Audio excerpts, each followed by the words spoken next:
வணக்கம் நண்பர்களே, welcome to my course. So இந்த வீடியோவில் நம்ம எந்த ஒரு விஷயத்தை பற்றி நம்ம பார்க்க போகிறோம் அப்படின்னு சொல்லி பார்த்தீங்கன்னா, ஒரு ப்ராப்பர் விஏபிடியோட அப்ரோச் எப்படி இருக்கும், ஒரு வெப் அப்ளிகேஷன் பெனட்ரேட்டிங் டெஸ்டிங்னு வரும்போது அந்த டைமில் ஒரு விஏபிடி பண்ணுறதுக்கான அப்ரோச் எப்படி இருக்கும். ஸோ அதை பற்றி தான் நம்ம இந்த இடத்துல பார்க்க போகிறோம். ஓகே கைஸ், ஸோ அப்ரோச் வந்து நம்ம இது வந்து ஆக்சுவலாக எப்படி 3 ஃபேஸாக நம்ம பிரிச்சுக்கலாம். ஒன்று வந்து பிளானிங் ஃபேஸ், அப்புறம் அட்டாக்கிங் ஃபேஸ், அதுக்கப்புறம் போஸ்ட் எக்ஸிக்யூஷன் ஃபேஸ், இப்படின்னு சொல்லிட்டு நம்ம ஒரு 3 ஃபேஸ் நம்ம பிரிச்சுக்கலாம்.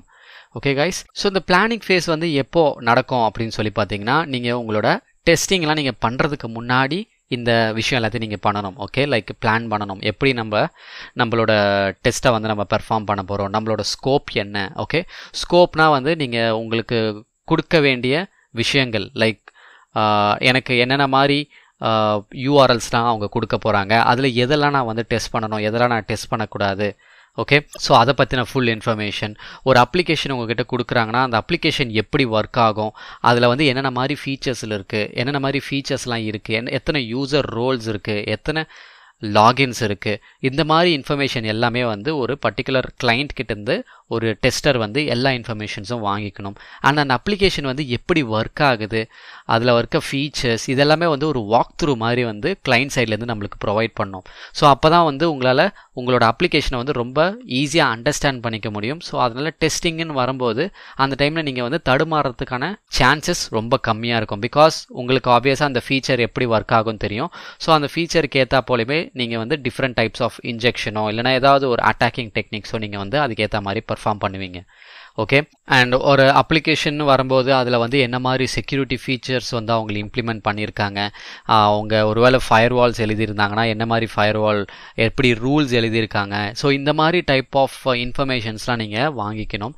ஓகே, முடிஞ்சால் அந்த பர்டிகுலர் அப்ளிகேஷனோட டாக்குமெண்டேஷனை நீங்கள் வாங்கி வச்சுக்கிட்டிங்கன்னா உங்களுக்கு ரொம்ப ரொம்ப யூஸ்ஃபுல்லாக இருக்கும். பிகாஸ் ஒருவேளை நீங்கள் வந்து அந்த அப்ளிகேஷனில் இருக்க ஒரு பர்டிகுலர் ஃபீச்சர் எப்படி ஒர்க் ஆகுதுன்னு உங்களுக்கு தெரியலனா, நீங்கள் உங்கள் கிளைண்ட்டை டிஸ்டர்ப் பண்ணாமல் நீங்கள் அவங்க கொடுத்துருக்க டாக்குமெண்டேஷனை நீங்கள் ரெஃபர் பண்ணாலே போதும். ஸோ தட் உங்களுக்கு அதுக்கான இன்ஃபர்மேஷன்ஸ் எல்லாமே உங்களுக்கு கிடச்சிரும். ஓகே கைஸ், ஸோ இது வந்து ஆக்சுவலாக வந்து ஒரு டெஸ்டிங் ஸ்டார்ட் பண்ணுறதுக்கு முன்னாடி இந்த விஷயம்லாம் நம்ம ஃபுல்லாக ரெடி பண்ணி வச்சுக்கணும்.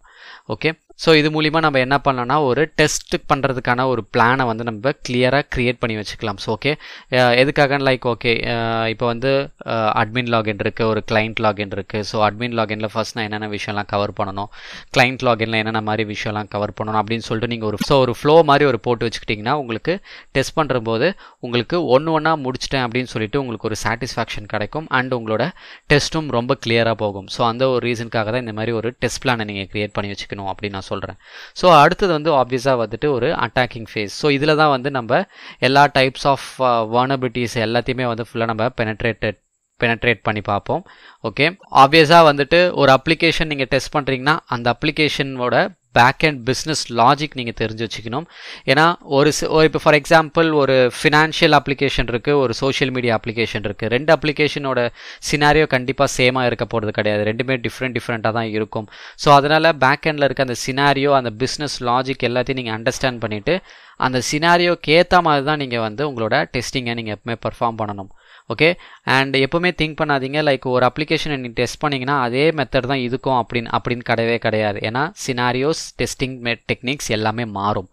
ஓகே, அந்த ஒரு ரீசனுக்காக நீங்கள் எப்போவுமே அதனால தான் நீங்கள் வந்து ஃபஸ்ட்டு ஃபேஸ்லேயே வந்து எல்லாத்தையும் நீங்கள் ப்ரிப்பேர் பண்ணிக்கணும். லைக் உங்களுக்கு அந்த கிளைண்ட்ஸோட வாக் த்ரூலேயே உங்களுக்கு எல்லாமே தெரிஞ்சிடும், அப்ளிகேஷன் வாக் த்ரூலேயே எல்லாமே உங்களுக்கு புரிய ஆரம்பிச்சிடும். ஸோ அதை பேஸ் பண்ணி தான் நீங்கள் வந்து அட்டாக்கிங் ஃபேஸை எப்போவுமே கொண்டு போகணும். அண்ட் நீங்கள் ஐடென்டிஃபை பண்ணுற ஒவ்வொரு பக்ஸையும் ஒவ்வொரு வல்னரபிலிட்டிஸையும் ஒரு ப்ராப்பராக அதை வந்து நீங்கள் வந்து நோட் பண்ணி வச்சுக்கோங்க. எல்லாத்தையும் ப்ராப்பராக ஒரு இடத்துல ரிப்போர்ட் பண்ணி வைங்க. நான் எல்லாருக்குமே சஜஸ்ட் பண்ணுற ஒரு டூல் என்ன அப்படின்னு சொல்லி பார்த்தீங்கன்னா, கீப் நோட் அப்படின்னு சொல்லிட்டு ஒரு டூல் இருக்குது, ஆர் எல்ஸ் செரி ட்ரீ அப்படின்னு சொல்லிட்டு ஒரு இது இருக்குது.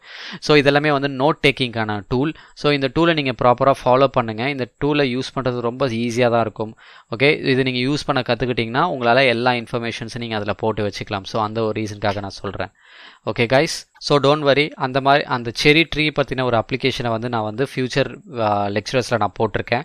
ஸோ நீங்கள் அந்த இடத்துல நீங்கள் அதை வந்து கற்றுக்கலாம். எப்படி நான் வந்து ஒரு ப்ராப்பர் அப்ளிகேஷன் டெஸ்ட் பண்ணும்போது என்னோட இஷ்யூஸ்லாம் நான் எப்படி அட்ரஸ் பண்ணுறது, ப்ராப்பராக நோட் பண்ணி வச்சுக்கிறது. ஸோ இந்த மாதிரி விஷயத்தை எல்லாமே நீங்கள் அந்த மாதிரி ஒரு அப்ளிகேஷனை யூஸ் பண்ணி நீங்கள் மெயின்டைன் பண்ணலாம். இது வந்து வெப் அப்ளிகேஷனுக்கு மட்டும்தான் யூஸ் ஆகும் அப்படின்னு கிடையாது.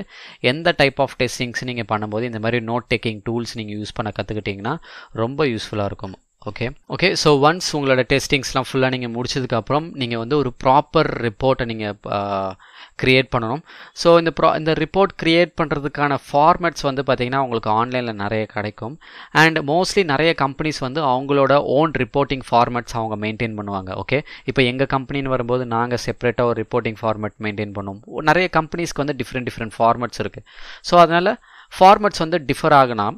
ஆனால் நீங்கள் அட்ரஸ் பண்ண இஷ்யூ வந்து ப்ராப்பராக இருக்கணும். ஓகே, ஸோ எப்போவுமே ஒரு இஷ்யூக்கு வந்து நீங்கள் ஒரு இஷ்யூ போடுறீங்கன்னா அதுக்கான ப்ராப்பர் ரெமிடியேஷன் நீங்கள் கொடுக்கணும். ஏன்னா நீங்கள் கஷ்டப்பட்டு நீங்கள் ஒரு டெஸ்டிங் பண்ணாலும் ஆனால் அது கடைசியில் எதை வச்சு உங்களை வந்து வேலிடேட் பண்ணுவாங்க, எப்படி உங்களை வந்து எப்படி அவங்க வந்து கன்சிடர் பண்ணுவாங்கன்னா நீங்கள் க்ரியேட் பண்ண ரிப்போர்ட்டை பேஸ் பண்ணி தான். ஓகே, ஸோ நீங்கள் ரிப்போர்ட்டிங்கில் வந்து எந்த அளவுக்கு நீங்கள் ஒரு ப்ராப்பர் ரிப்போர்ட் அவங்களுக்கு சப்மிட் பண்ணுறாங்களோ அந்தளவுக்கு நீங்கள் ஐடென்டிஃபை வர்னபிலிட்டிஸ் எல்லாமே அவங்களுக்கு அண்டர்ஸ்டாண்ட் ஆகும். ஓகே, ஸோ அதனால் ரிப்போர்ட்டிங் பார்ட் வந்து ரொம்ப ஒரு முக்கியமான ஃபேஸ். ஓகே, ஸோ டெஸ்டிங்கில் மட்டும்தான் நீங்கள் ஃபுல்லாக கவனம் செலுத்தணும் அப்படின்னு கிடையாது. நீங்கள் 50% டெஸ்டிங்கில் நீங்கள் கவனம் செலுத்துறீங்கன்னா 50% கண்டிப்பாக நீங்கள் ரிப்போர்ட்டிங்லேயும் கவனம் செலுத்தணும்.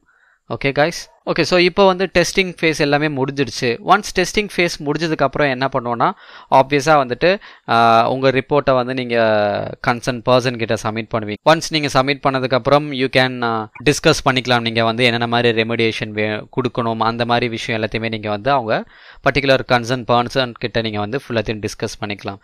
ஒன்ஸ் நீங்கள் டிஸ்கஸ் பண்ணி முடிச்சுட்டு அவங்க சைடில் எல்லாத்தையும் ஃபிக்ஸ் பண்ணி முடிச்சிட்ட உடனே நீங்கள் என்ன பண்ணலான்னா செகண்டாக ஒரு ரீடெஸ்ட்டை நீங்கள் பர்ஃபார்ம் பண்ணலாம் அந்த இடத்துல. ஓகே, ஸோ நீங்கள் ஆப்வியஸாக எப்போவுமே வந்து ஒரு அப்ளிகேஷனை டெஸ்ட் பண்ணும்போது ஆப்வியஸாக முடிச்சதுக்கப்புறம் கண்டிப்பாக நீங்கள் ரீடெஸ்ட்டை பண்ணணும். ரீடெஸ்ட் எப்போ பண்ணணும்னா ஒன்ஸ் அவங்களோட சைட்லேருந்து எல்லாத்தையும் ஃபிக்ஸ் பண்ணதுக்கப்புறம். ஓகே, ஒரு அப்ளிகேஷன் டெவலப்பர்ஸ் எல்லாம் இருக்காங்களே அவங்க நம்ம கண்டுபிடிச்ச ப்ராப்ளம்ஸ் எல்லாம் அவங்க அப்ளிகேஷனில் ஃபிக்ஸ் பண்ணதுக்கப்புறம் திருப்பி நீங்கள் உங்களோட டெஸ்ட்டை நீங்கள் ஃபஸ்ட்லேருந்து என்ன பண்ணீங்களோ அந்த டெஸ்ட்டை ஃபிக்ஸ் பண்ண அப்ளிகேஷன் மேலே நீங்கள் டெஸ்ட் பண்ணி பார்க்கணும். வெதர் திருப்பியும் இந்த இஷ்யூ இருக்கா இல்லையா அப்படின்னு சொல்லிட்டு. ஒரு வேலை இருந்துச்சுன்னா அதை நீங்கள் திருப்பியும் இஷ்யூ பண்ணலாம் அவங்ககிட்ட. லைக் இது இன்னும் ஓப்பனில் தான் இருக்குது, இதை நீங்கள் ஃபிக்ஸ் பண்ணுங்க அப்படின்னு நீங்கள் சொல்லலாம். ஓகே கைஸ், ஏன்னா சம்டைம்ஸ் வந்து அவங்க ஃபிக்ஸ் பண்ணால் கூட அந்த ஃபிக்ஸ் பண்ண இடத்துலேருந்து வேற ஒரு இஷ்யூ கூட ஆரிஜினேட் பண்ணுறதுக்கு நிறைய சான்சஸ் இருக்குது. ஸோ அந்த ஒரு ரீசனுக்காக தான் ரீடெஸ்ட் கூட நீங்கள் ஏதோ தானோன்னு பண்ணக்கூடாது. எப்பவுமே அதையும் நீங்கள் ப்ராப்பராக நீங்கள் பண்ணணும் ஒரு ரீடெஸ்ட்டை கூட. ஓகே கைஸ், ஸோ இதுதான் வந்து ஒரு proper approach for web application penetration டெஸ்டிங்கான ஒரு ப்ராப்பர் அப்ரோச் இதுதான். ஓகே, இதில் ஏதாவது உங்களுக்கு டவுட்ஸ் தான் நீங்கள் தாராளமாக எனக்கு Q&A செக்ஷனில் போடலாம் guys. So that's all from my side. So thank you so much for வாட்சிங் திஸ் வீடியோ.